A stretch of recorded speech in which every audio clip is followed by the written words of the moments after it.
Yo, what's going on? This is the NOC, the Nerds of Color. I am Kuya P, and we are back with another ShoPowSho.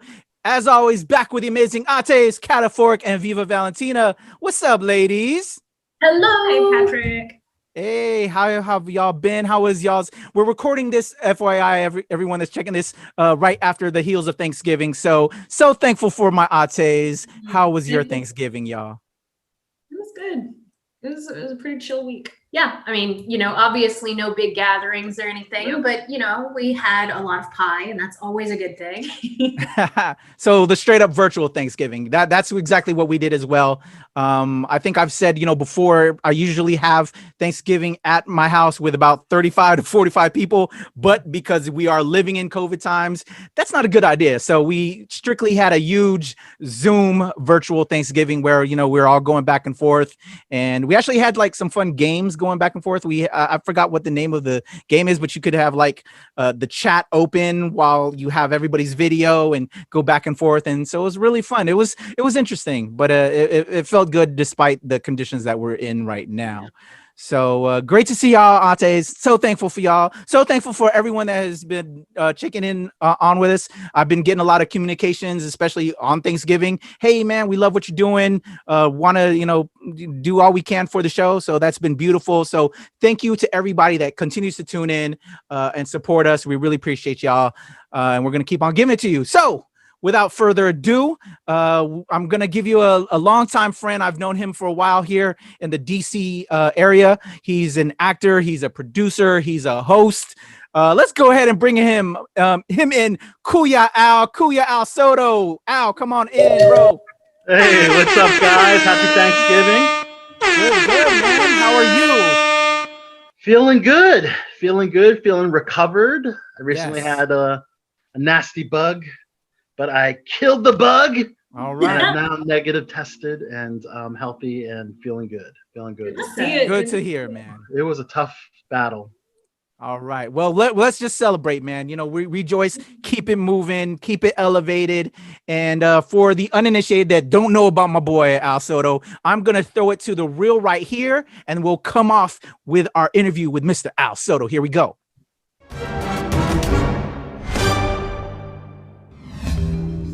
And the extra hours were beginning to take their toll. Rachel, what is this? You're accusing me of things that had nothing to do with... If you have PTSD, you can totally talk about it with me. I'm good, thanks. You're so brave. We can turn the lights down low and speak more softly if it will help you be more comfortable. Since you just got back. It's that feeling just before it happens. I can't stand it.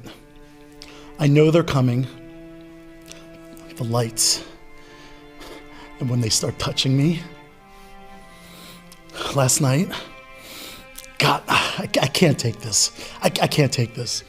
You better not fuck this up. Stay out of my way. I can handle this. Sure. That's why I'm here. I don't need no damn babysitter. That's what it is. People just don't understand. No one wants to talk about it. Good luck. Here's your new kidney. And good luck trying not to piss yourself every night. And I change my bed sheets every night, by the way. You know the place is cursed as well as I do. You just said so yourself just 2 seconds ago. Why, I said they got bad karma because someone was murdered in there. Not because of some stupid urban legend. Right. You just keep telling yourself that. Disarmed by a girl?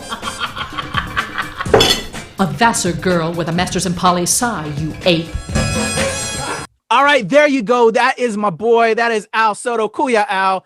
Al, yo. So how do you feel about, some of your work so far before we get into the interview, that reel that we just showed? Yeah, that showcased a lot of my acting work all together, which was commercial, which was dramatic comedy. I see all these other actors that have reels for all kinds of genres, but I'm happy, with the work that I have, and it's enough to at least fill a reel. Yeah, it's a long journey. It's been a long journey trying to get into this acting.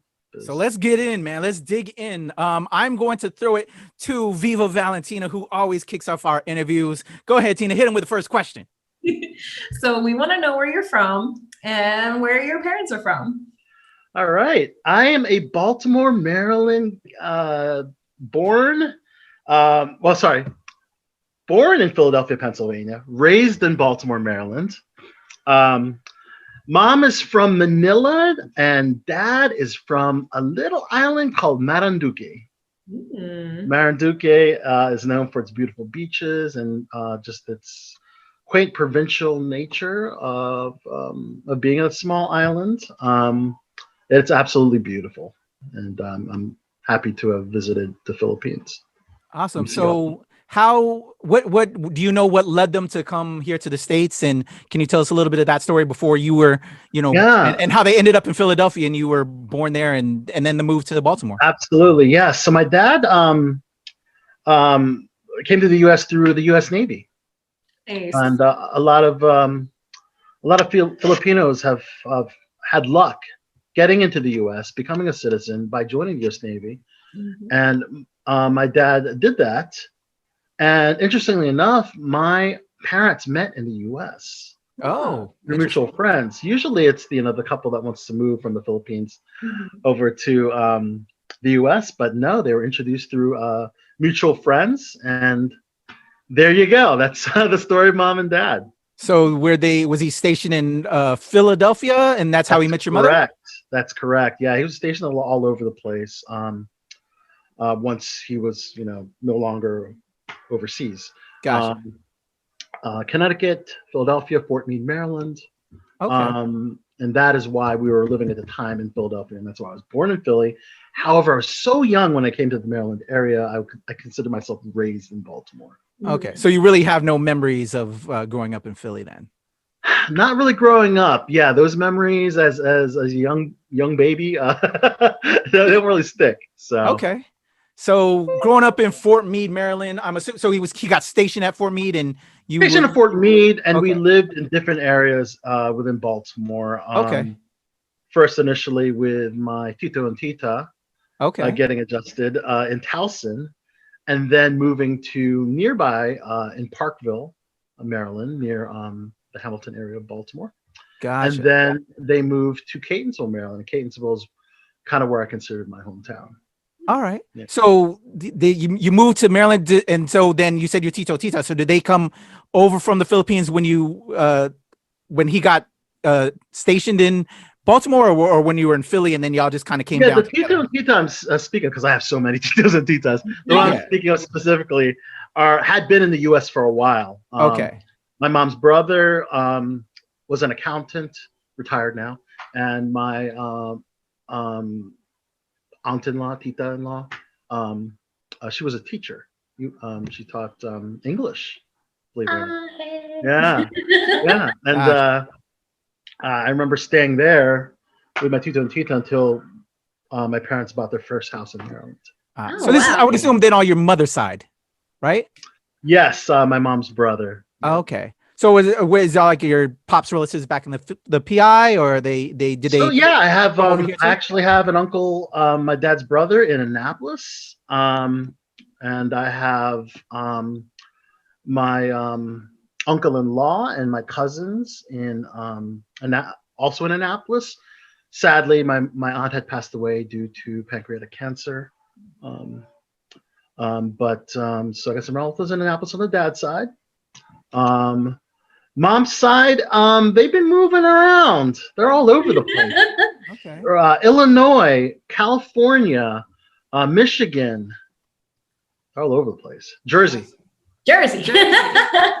So you had a large volume then, is where I was kind of getting at, of your Filipino members of your family here around you. So let's talk about young Al growing up with them around you. So unlike us, we're mestizos, but we had very little of our relatives. That whole Navy thing where we were like going for 4 years here, 4 years there, and so on and so forth. You kind of were consolidated here in Maryland, so I would assume you had more of that touch of the Filipino culture around you. So let us know about that. So how was that? And did you learn Tagalog? All of that. Give me some of that information. The thing about having working parents when you're already in the U.S. and you weren't really born in the Philippines or raised in the Philippines is that you have to have parents that speak Tagalog to you.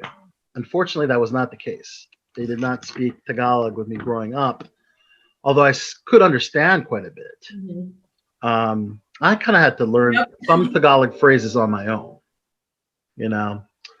Also, the neighborhood I grew up with, Patrick, there wasn't many ethnic people in that area of Baltimore.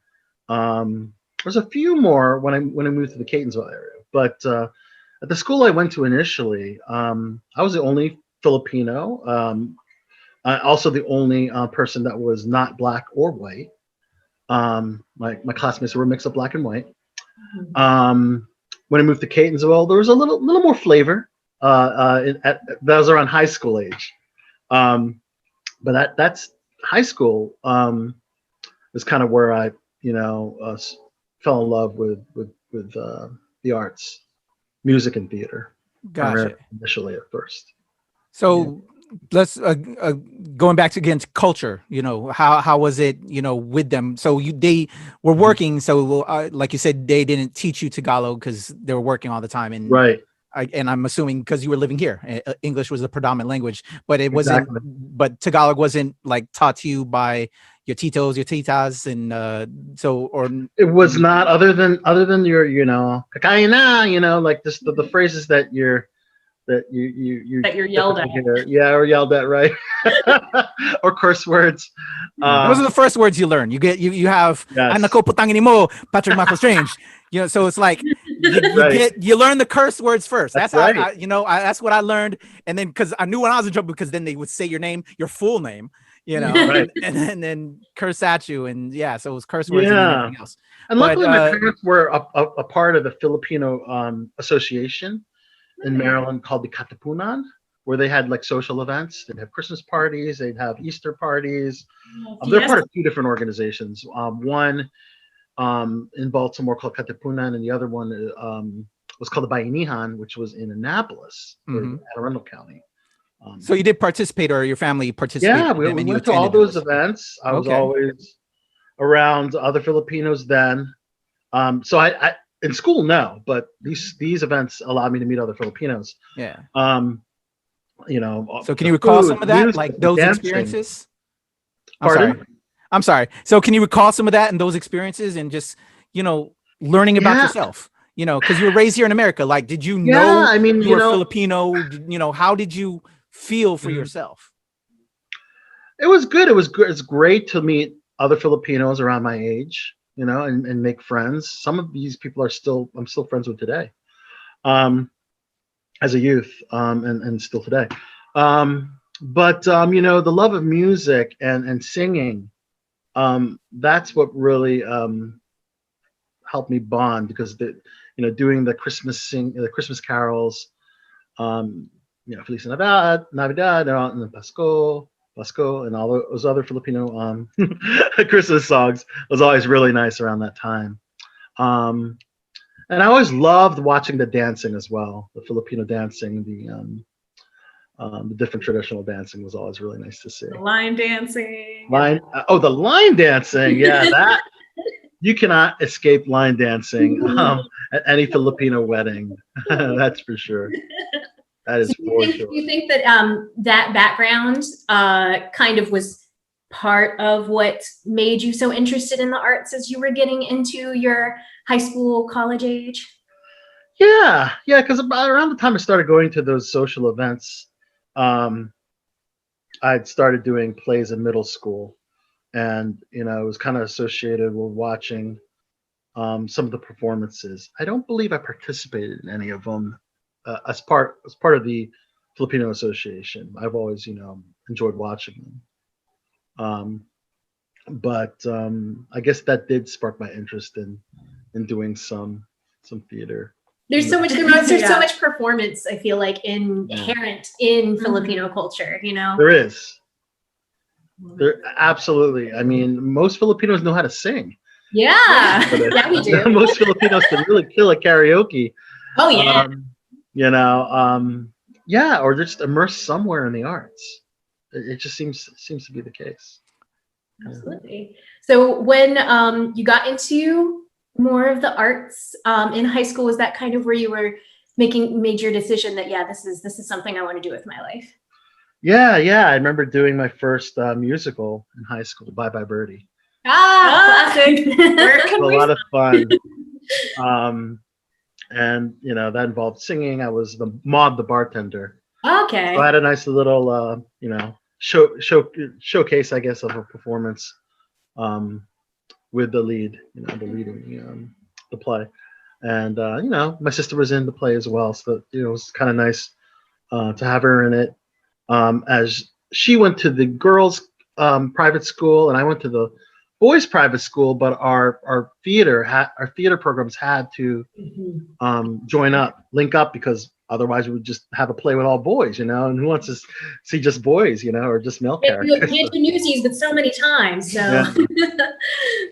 So I wanted to ask, because you said you were the only Filipino in your school or whatever at one point. Middle school was the only Filipino. High school, I was one of two. Okay. So then how was that? In my class. So let's talk on that. So how was that? Did you encounter any racism? Did you being the only one, get that there's a difference there. How was life growing up being the only one? And it might have had attributed to some bullying. It might have attributed some bullying, because I hung out with some of the arts crowd, some of the we called us a dark crowd because a lot of us embraced alternative music and leather jackets and things like that. Skateboarding, golf country.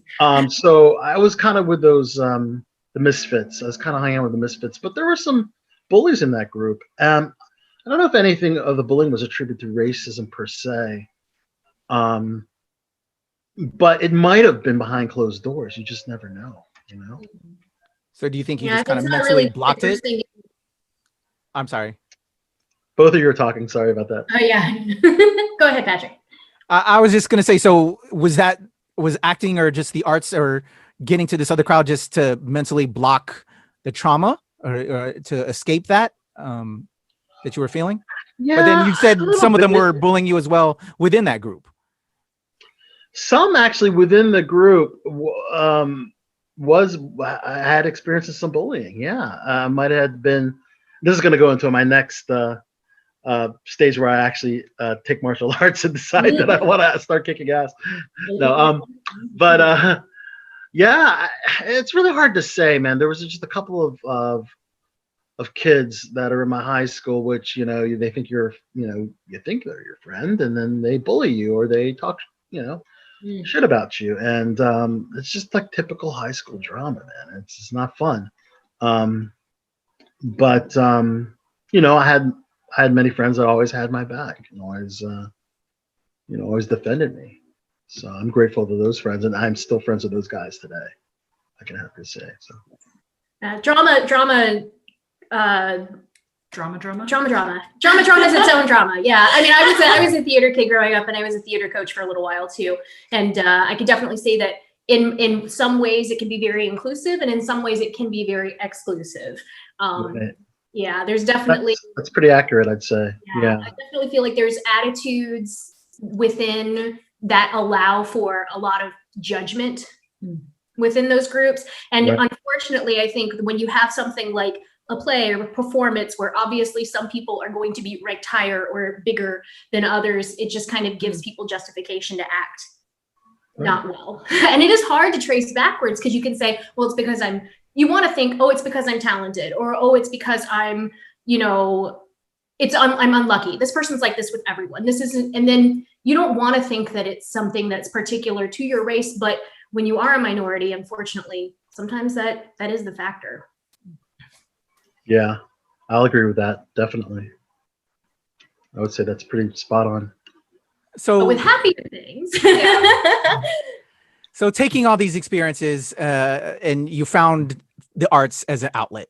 And so let's go from there. So what were some of the things that you were into as a kid, and along with the arts, or what made you fall in love with the arts even more?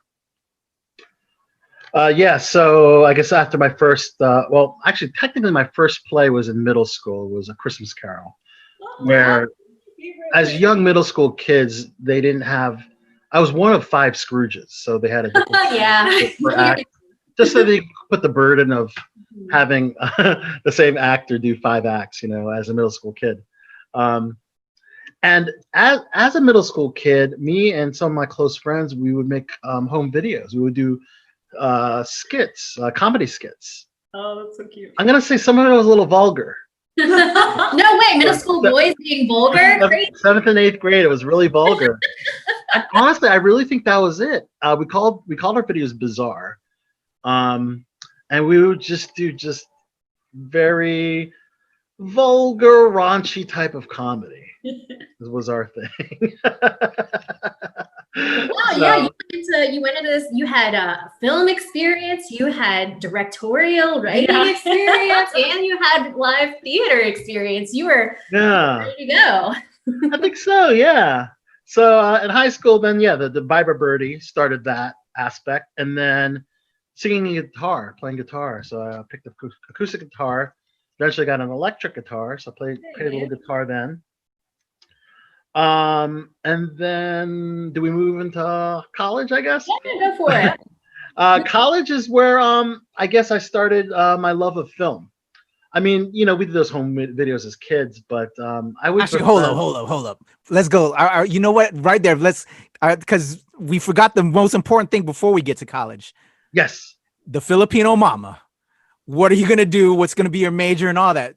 Because generally, as you know, they're not going to support the arts out the break. They're going to want us to get into a field. This is the thing, Patrick. My mom is a retired music teacher. So you like that? Okay, so then there we go. But you know what I'm talking about. They generally, you got to have that plan first. So when you chose to, and what college did you choose? You said I went to UMBC. I did get one of those acceptable majors for a lot of Filipino families. I did major in psychology, a minor in biology. So obviously you had to have that. Don't trip. You know the deal. But I hung out with the film people, and I took a couple film classes as electives. So still, getting that acceptable degree, and also and I started doing a couple of student films, while I was an undergrad with friends that were in the film program. That was a lot of fun. What was your like most what was your most prominent project? We've heard some interesting stories from film majors. So are we talking still about the youth, or are we going into like contemporary times now? Let's college-ish, still in the sort of independent amateurish. Yeah, it was a lot of independence. I don't think you could see any of this stuff anywhere. We're talking early 2000s. Any martial arts movies? That's actually really what I was trying to get at.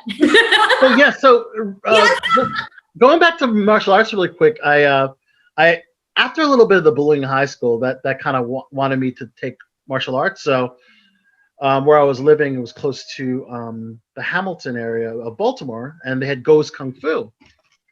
So I trained at Go's Kung Fu, and I started as a white belt and stuck with the program, and then eventually got my white sash, and then eventually got my black sash.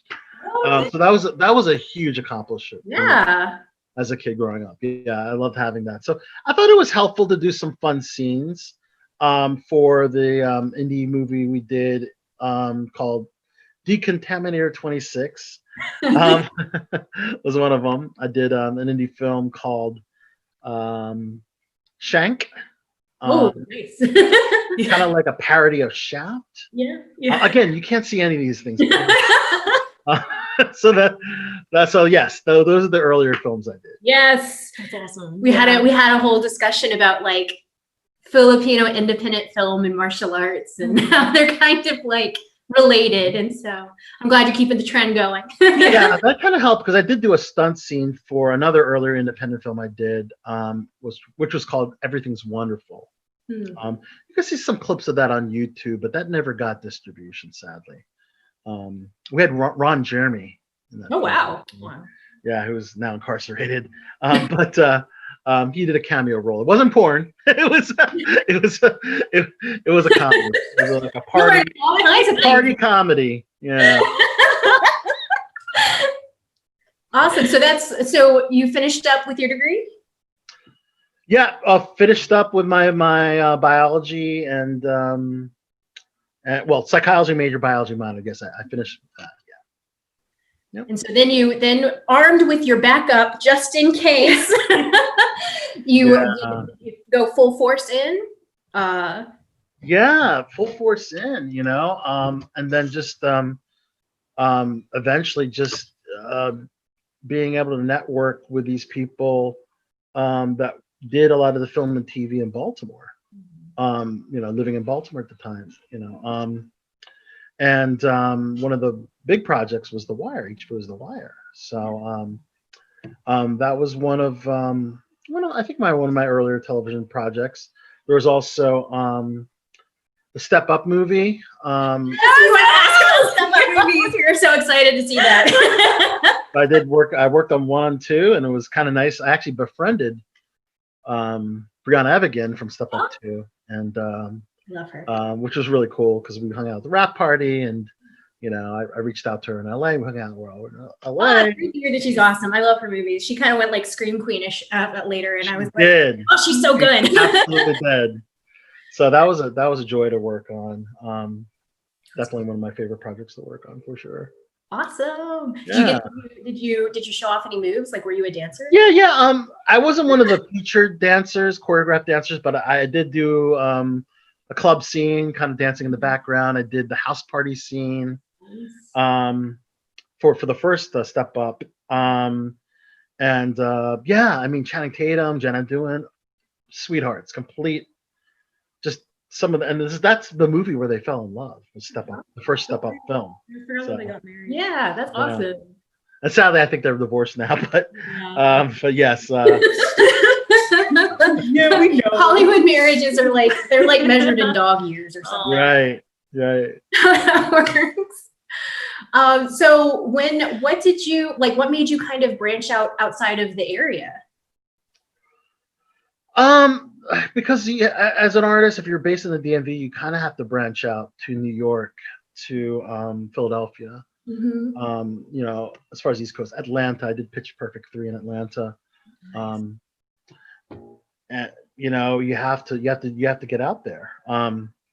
So the DMV, work was good for a while. We had a House of Cards and Veep, and that was kind of when we were like, those are the 2 big shows shooting right in Maryland and DC. So getting to work on those shows concurrently, featured core on Veep as a staffer, and in House of Cards I was the anxious patient waiting for test results. Nice. Sounds familiar. Where it imitates life. Yeah. So that was really good. But yeah, no, it was I feel like it's being here in the DMV. It has allowed me to be in a central area where you can go to Richmond, Philly, New York, work all the projects in that area, combined with all those markets, there's a decent amount of work. Yeah. Did you find that being Filipino, how did that kind of affect your casting? We talked with a few people. Yeah, we talked with a few people. And we've had some interesting answers on that. Yeah. So. I get cast for a Latino quite often.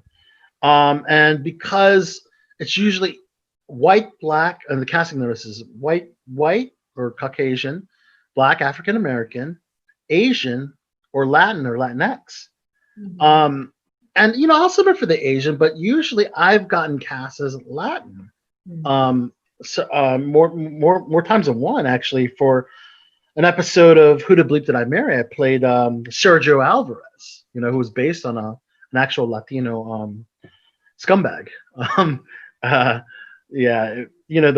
crime reenactment shows where you're kind of playing real people. So that was one of the ones I was lead in.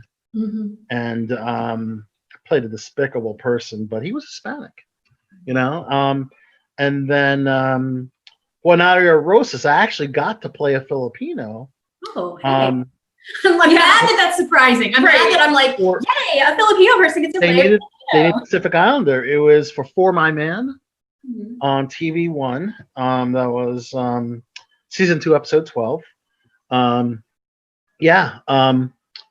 It was so Juanario Rosas, again, it's based on an actual story, and it's really sad. It was a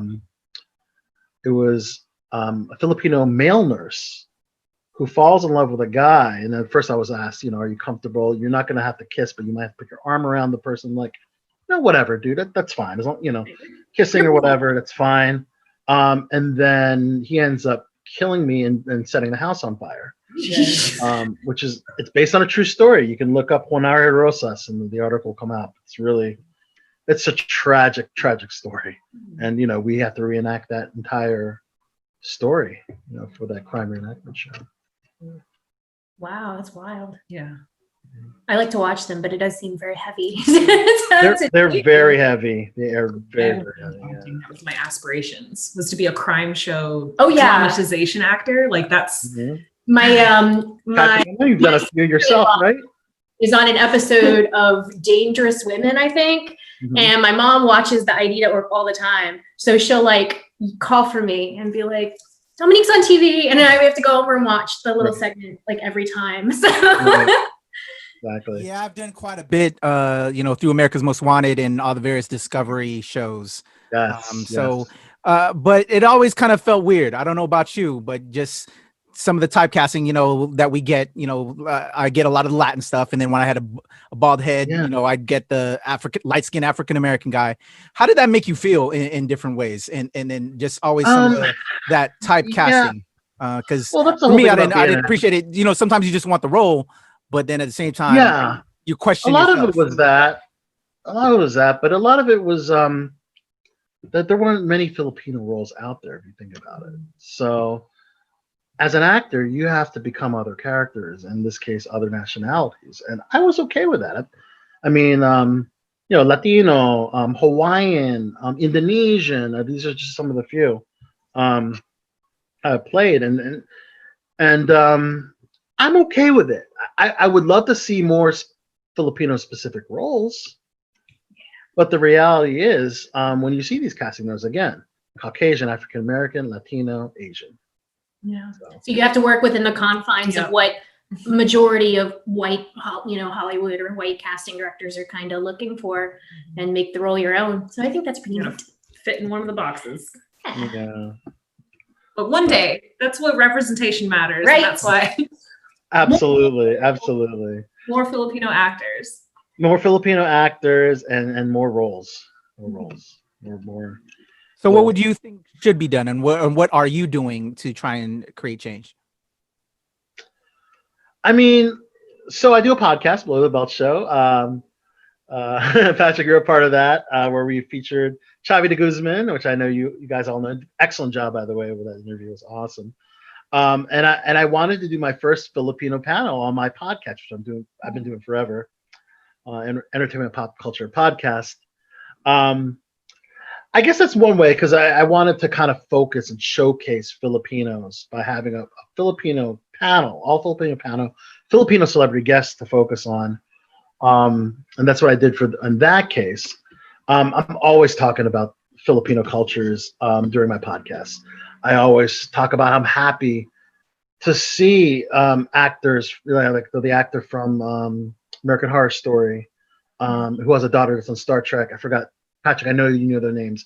To see actors like even early days of Teenage Mutant Ninja Turtles with Ernie Reyes and seeing Vanessa Hudgens. And if you didn't know, Haley Steinfeld's Filipino too. I always mention on my podcast. So anytime there's a Filipino topic, I was like, hey, score one for the Filipinos. Yes. Awesome. That's how I feel that I'm keeping that dialogue open is on my podcast show, belowthebeltshow.com. So talk about why the podcast. How did that come together, and why was that something you wanted to? Yeah, thanks. So at UMBC, where I went to my undergrad, and also obtained a grad degree there as well. They had a radio station, which was an internet-based radio station. They didn't, I think back then they didn't use the term podcast. It was just internet radio at the time. So I took advantage of that resource. And even after I graduated from UMBC, I used my, pull as an alumni to, at the time we were getting listenership and we were getting people listening to our podcast to continue as an alumni.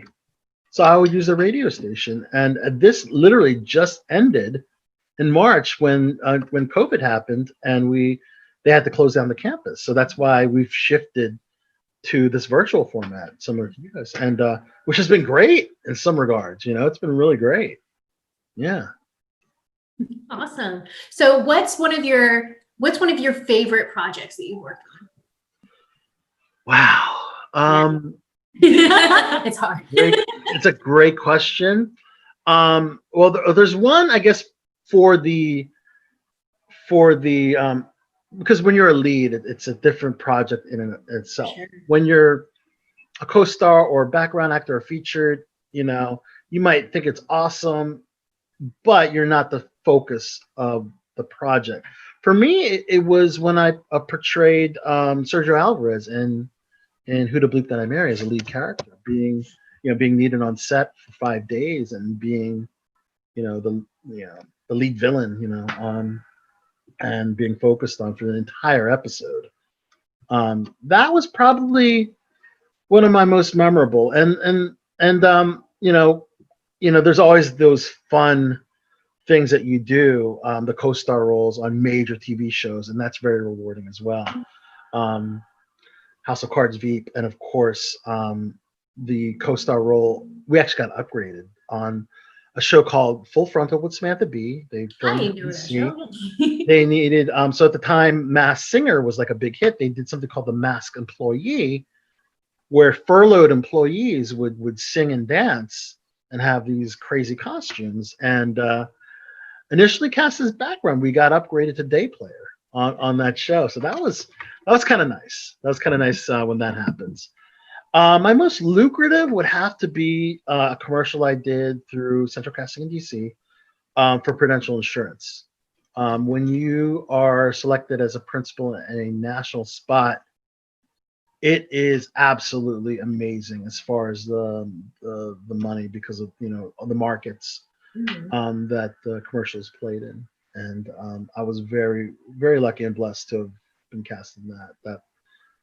So it's a three-part question. That was good. There's favorites for different reasons. Right. For sure. No? So there you go. So what were you kind of working on before the apocalypse, and what have you been kind of working on during the apocalypse? Oh, that's great. That's a great question. I was lucky to get on a major set up in New York before COVID hit. I've always wanted to work with Julia Garner, and I love Ozark. It's one of my favorite shows. And they needed featured diners for her miniseries on Netflix called Inventing Anna. And I was happy to go to New York for that, because after the apocalypse, nobody was going to New York. I haven't been to New York since because of that. But because that was the city that was most affected by COVID. It was absolutely devastating there. Yeah. So being able to work on that set was a blessing, just to be able to get to New York before all the shit went down. During COVID, I again, we switched from the radio station NBC to a Skype format, virtual format. So I've been active with the podcast. It seemed like from spring to summer things were not happening, and then late summer, early fall, it seems like things are going to starting to pick up a little more. I actually did a COVID-19 PSA for the Virginia Department of Health. Nice. Where we talk about, and I'm so bummed this line didn't make it, because the lines were basically, I'm doing this for my grandmother. I'm doing this for my abuela. I actually said, I'm doing this for my Lola. And, you know, at first they wanted me to do abuela, but so what nationality are you? I'm like, Filipino. I was like, okay. What's grandmother in Filipino? I was like, Lola. I was like, do it with the Lola. Let's see if it works. So I did the line, but it never made the final cut. You know, the line they used was, I'm doing it for my customers. Like I was a restaurant owner. So cute that they asked. Yeah, like that you, Yeah. You're like, well, wait, what are you? Age-old question. Yeah. Yeah. And I think for that I submitted for a Latinx. Mm-hmm. So So what are you looking to do in this future, in this nebulous future of ours? I've had auditions, luckily, with my agent. A lot of them are self-tape, which is good, so you don't have to physically go, which they have to do with COVID now. For some major TV shows, yeah, and I'm really hoping. You do the self-tape. You have to forget about them. I guess I really should have mentioned the titles of the shows because, I didn't technically get them. Yeah. So, one show I'm super stoked about. One is a brand new show. Had a commercial audition, and I just submitted an audition for a BET Christmas movie. Oh, very cool. Yeah. Awesome. So the auditions have been coming.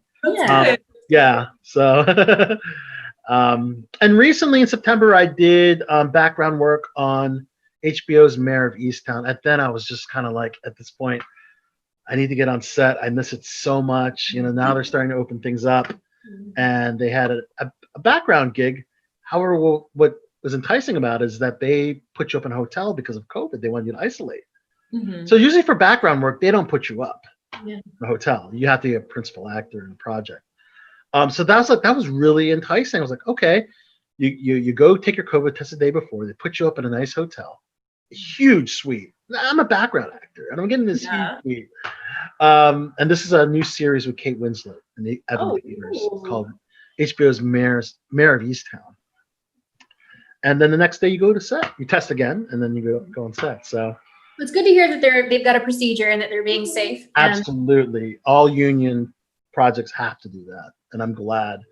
Non-union, they're kind of like, just don't come if you're sick, But union projects, they test you, they take your temperature, all that stuff. That's good. Awesome. Going back to podcasting real quick, so I know you've interviewed a lot of people throughout the years, like I have. Can you, who's your least favorite, probably interviewee, if you can? Oh, that's a great You're willing to give that up? question. And then your most favorite interviewee. So I have to give props to another show that I host for. It's called Click on This at clickonthis.tv. I've had some really interesting interviews for that show. I'm one of many hosts for that show. My podcast, yes, I am the main host of that. So there's been examples of horrible interviews for both. Mm-hmm.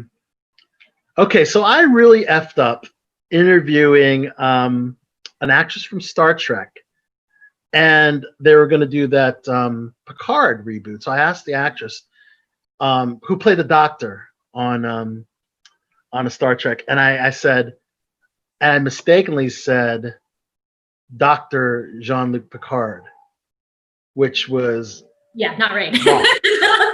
And I'm a Star Wars, and I know that. Yeah. Right. I was completely off my game. It was a huge error because I was thinking of her doctor role, and it's like Dr. Jean-Luc Picard. I'm like, wait a minute, and she's like, first of all, I'm like, okay, take two. Oh man, it was really embarrassing. So that would probably be one of the one of my worst experiences interviewer. I remember interviewing a wrestler on my podcast. His name is Rob Van Dam. I don't know if you have heard of him. Maybe. Patrick's like, and I remember talking to him about.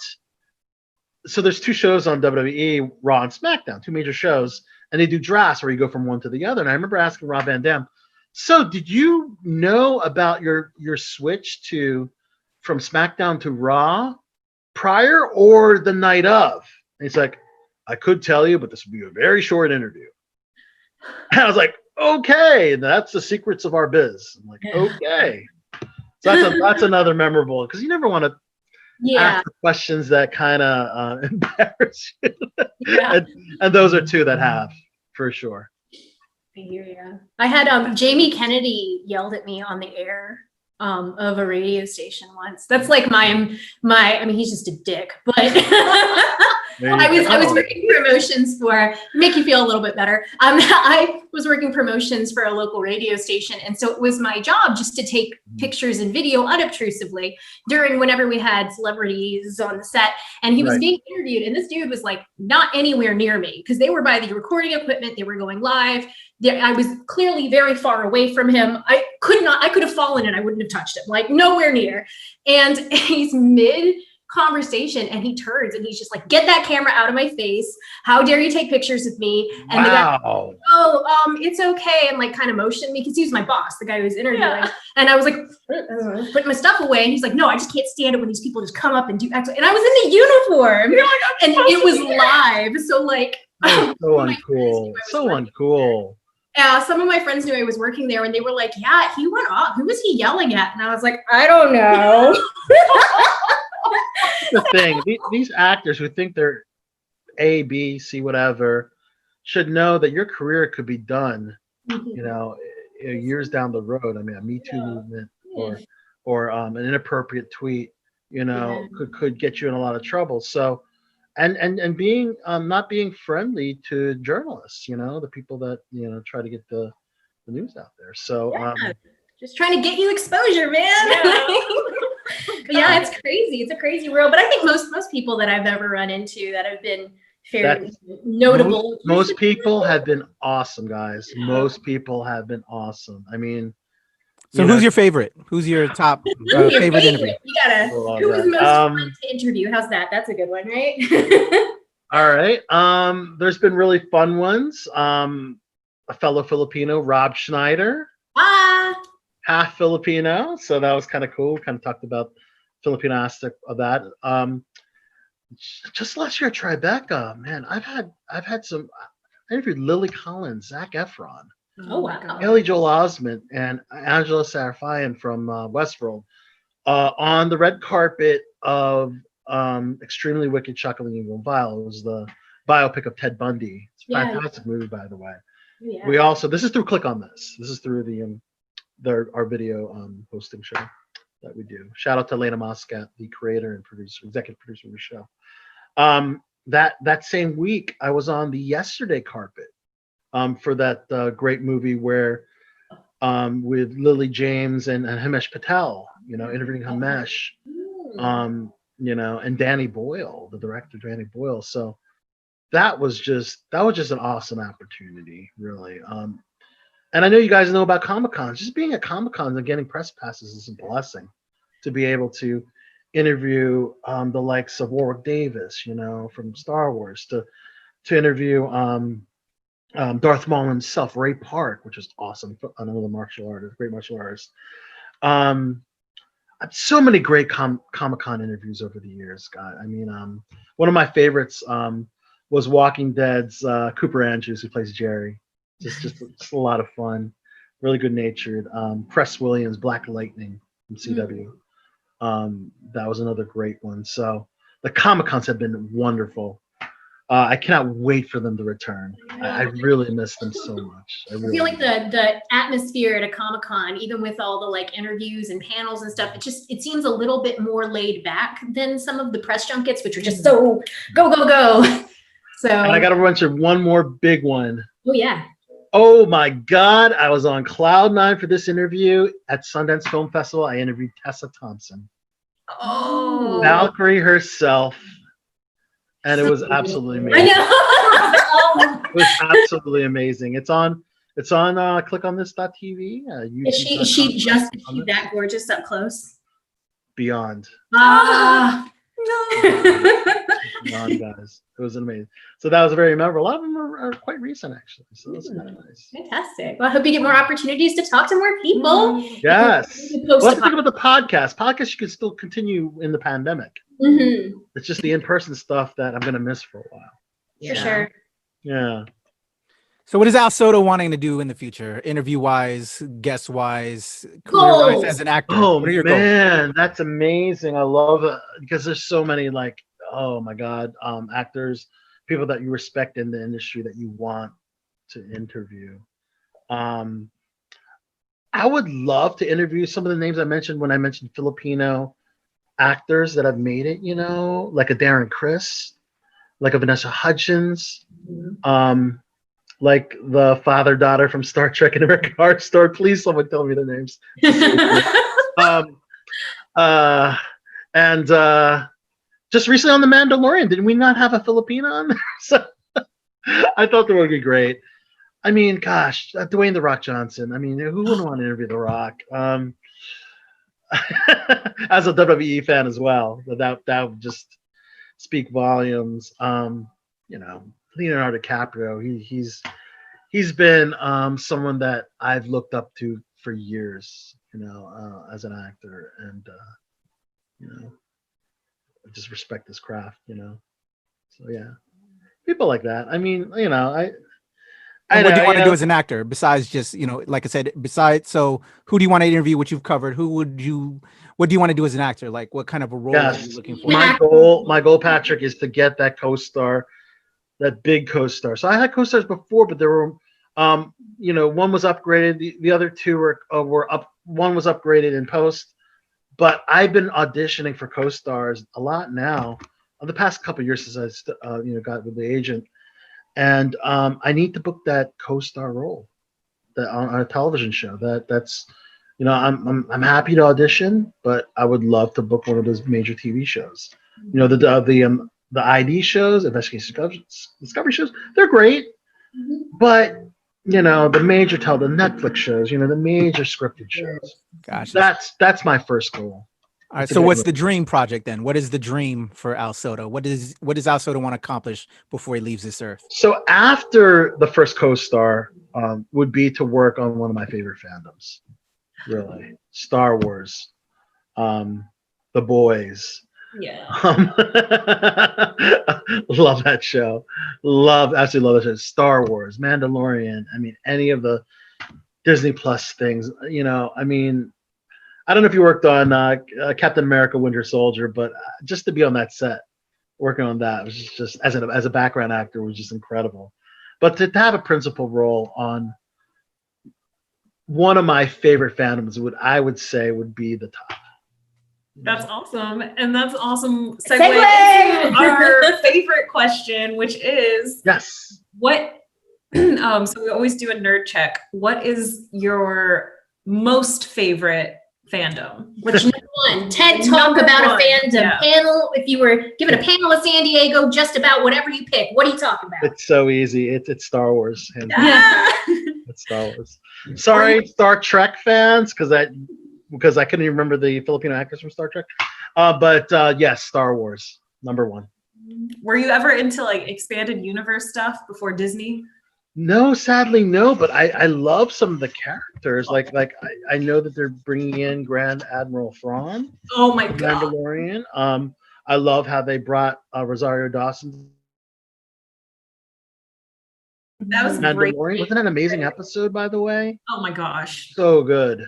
Did they fan cast her in that? Like people were on the internet like, oh, Rosario Dawson is awesome about fan casting because they'll tag her in something and she's like, no, I will though. So yeah. Like cool. It just takes the actor to want to do it. You get people to post, but when the actor themselves tweets, I would love to do it, then it's a done deal. I think. Yes, no kiss. Yeah, I would like to eventually watch the animated. I watched a few episodes of Clone Wars, and I would like to, time permitting, do Clone War, sit through and watch Clone Wars and Rebels. I don't know if you guys have watched the animated series, but the live action I've watched all of it for sure. Yeah. So there's a lot of Star Wars, man. We love Star Wars, but there's a lot of Star Wars out there. I'm still recovering from the banishment of the expanded universe because it's not canon. Right, exactly. But So I'm ready now in a time of my Star Wars love to give like the new canon a chance. So yes, we're gonna watch Rebels. Good for it. Go for There it. you All Star go. Wars is good Star Wars. Just some of it's better than others. That's how I feel. That's fair. That's exactly. But yeah, but they, again, like Admiral Thrawn and there's been a couple characters they want to bring into the from the expanded to the yeah. to, They don't to call it that anymore. canon, so Legends. Legends. now. Legends. legend.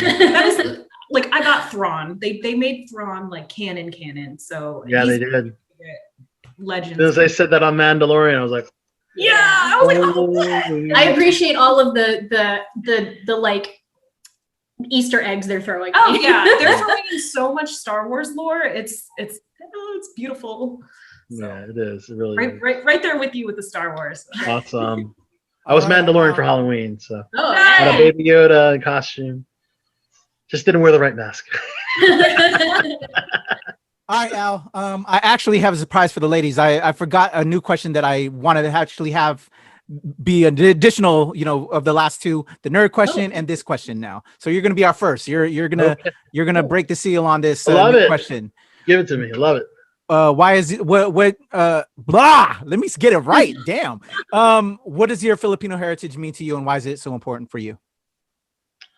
Filipino heritage is important to me because it's been a part of my life since day one, man. What I love about the Filipino culture the most is all about family and food. Family and food. The importance of family is just so important. I mean, gosh, for example, you can live at your parents, till you're 30, and it's not an issue. American families, all right, get out when you're like 21, leave or whatever. I just think that the Filipino culture is just, it's just so amazing how it's been influenced by so many aspects. The religion's been influenced by the Spaniards, the cuisine has been influenced by Polynesian, and Asian and Chinese, and the language is unlike any other language in Asia or in Pacific Islands. It's very unique. The food is amazing. It's it's a big part of it. But I guess, like we mentioned earlier, yeah. I mean, as an entertainer, as an actor, it would be great to have more roles for Filipinos, and that's why I mentioned if there's an actor that's made it, I always like to mention on my podcast, hey, they made it, and that's what's important to me about Filipino culture is for recognition. Yeah. All right, representation matters, man. And Al, And thank you for representation coming matters. on There you go. and sharing your story. We appreciate it. We'll see you hopefully on the big screen again soon. Boom, that was Al Sotto. Make sure you check him out. I will have all of his information down in the description. Ladies, we learned what it is to be another actor in this area. You got to just keep on plugging at it and find other mediums. So like myself, he found a podcast and has been interviewing quite a few people, and everybody has to find a way in order to make it into this business. So I think that's one of the big lessons learned for me. Yeah, absolutely. And it's cool to hear a little bit about like the industry on the East Coast, where like I forget that Atlanta is like the biggest filming hub of the East Coast, and then like of course New York, and then how much of an anchor like the DC, Baltimore, Philly metropolis is. So that was cool. Definitely. It's always cool to hear different perspectives from different kinds of markets. We've heard from some people who do a lot more of their filming in different spots or with different kinds of roles. So yeah. And I think we can also say, like earlier on in his growing up, that even with all the aunties and uncles, we didn't really have them around, but he had them around what's up with them not teaching Tagalog, man? So like, oh, that kind of was like, yeah, but bro, that you were there and you had more. It's like that kind of bothered me. Like, well, I feel like that, and this can be an episode. But, I was waiting for it. Just how important language is to a culture, and then what being kind of that assimilating aspect of moving. Yes, I was just going to say we have to talk about assimilation. Right. I think that was big time. Yeah, I feel like Filipino culture, for whatever reason, and we'll definitely have to talk about it when we delve deep. I think there's a lot of reasons behind it, more so than a lot of the other Asian, in particular. You know, they just don't see that connection between the language and the culture as strongly as some of the others do. So it's more of a. But yeah, I think I've got some ideas, some things we can talk about for next time, maybe. Yeah. And it was really cool, kind of like hearing a little bit of your background, Kat, and hearing. Oh, I know this whole Jamie Kennedy thing. I was like, what? All right, Jamie Kennedy, you on my shit list now, bro. Dude is on my. I've actually heard other people had those kind of similar run-ins with him. So you just kind of cemented that. Like, so fuck you, Jamie Kennedy. You fuck with my girl, bro. You don't. Nah, we ain't having that around here. So you better come and apologize before you come around us. So, like, that's all I'm saying. Love y'all. All right, y'all. Let's let them know how they can connect with us. If they liked what they saw here, if they want us to do something different, let us know what you think. Kat, tell them how they can hit you up. All right. Well, I am Kataphorric. You can hit me up on Instagram, Twitter, and TikTok. I also have a ShoPowSho TikTok that you can follow, and here's some nice clips and behind the scenes. And if you want to know even more behind the scenes, you can support us on Patreon, where you'll get all kinds of cool goodies and extras. Yeah, and you can find me on Instagram and TikTok at viva.valentina and on Twitter at vivavalentinaxo. Yeah. I love the amazing Ates. Thank you all again so much. Appreciate y'all. I am Kuya P, aka Patrick Michael Strange. You can follow me at Strange since 1977 and at Temple Far East here at ShoPowSho, and our home group, which is the Nerds of Color, at the Nerds of Color everywhere. That's your Facebook, Instagram, Twitter, and my bigger pop culture sphere, which is NRW, New Release Wednesday, aka Nerds Rule the World. Nerds Rule the World, and at the NRW. All right, y'all, that has been us. We can't wait to see y'all again soon. Until then, mahakita, salamat, and we are out of here, y'all.